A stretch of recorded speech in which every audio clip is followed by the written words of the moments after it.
We thought it was one of those where if we execute a game plan, we're going to be in good shape. A lot of respect to their program for getting here. They've had a top-level program, especially past couple years. For us, it all started and ended with kind of gap integrity. We felt like, as they drive, if we'd make them see bodies, they'd turn it over, they'd force kind of shots that allow us to get out and transition. I thought there were spurts. We were great defensively. We were pretty physical with the big. Obviously, they kind of wanted to punch it there. And then once they were kind of playing down, it turns into, a lot of, what I would call competitor ball, where you're just going to kind of come down and I'm a competitor and do it myself. That allowed us to just, again, even more so get out and transition is probably the difference in the game. But, they're all worth one. And sometimes I think the hardest one to win is this one. After 9 days of practice, prep, whatnot, to come in and play at a high level, I thought we did that. So I was proud to see our kids execute on both sides of the ball. Y'all posted up job. I mean, sometimes seeing guards post up is kind of a lost art today. They had some smaller guards. I mean, is that just, again, something y'all saw on film? I didn't love what we did in the first quarter. I thought we took a lot of kind of deeper looks. We could have assaulted the rim a little bit more.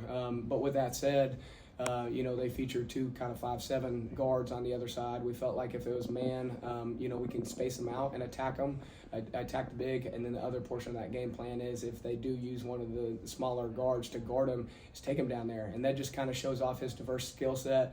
You can watch him create for others. You can watch him create for himself on the perimeter. He can go down to the block and get a bucket.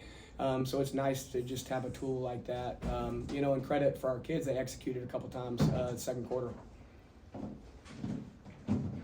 Jahvin, how comfortable are you in this gym right now? I mean, having played here a couple times. I think I'm very comfortable. You work for stuff like this your whole life. You can ask coach before the game. I said run the first play for me, and we ran the elevator, and I shot the deep shot. I feel very comfortable. Just trying to repeat from last year. Coach, when you kind of have a game like this where you don't have to play your stars the whole game.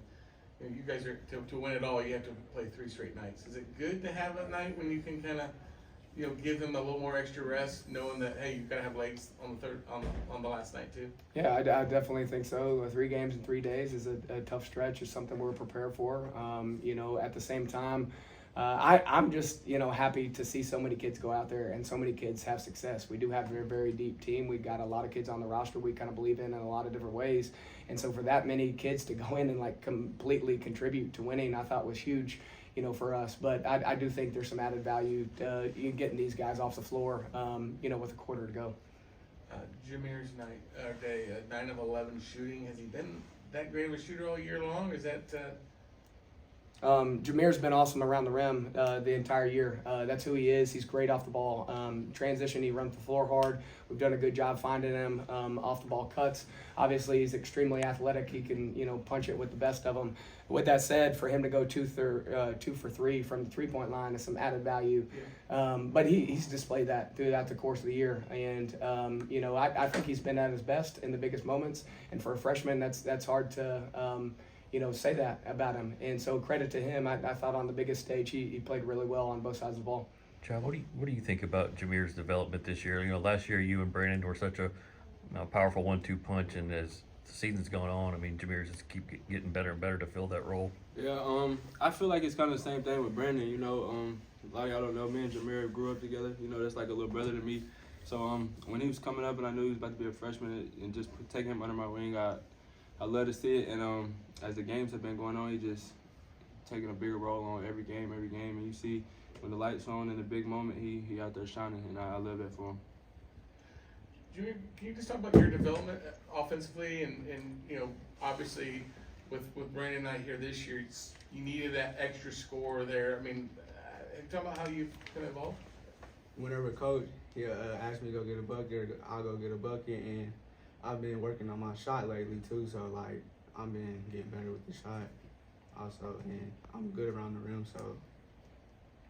Coach and players, what's it like being the targets on you guys this year after being the champions from a year ago?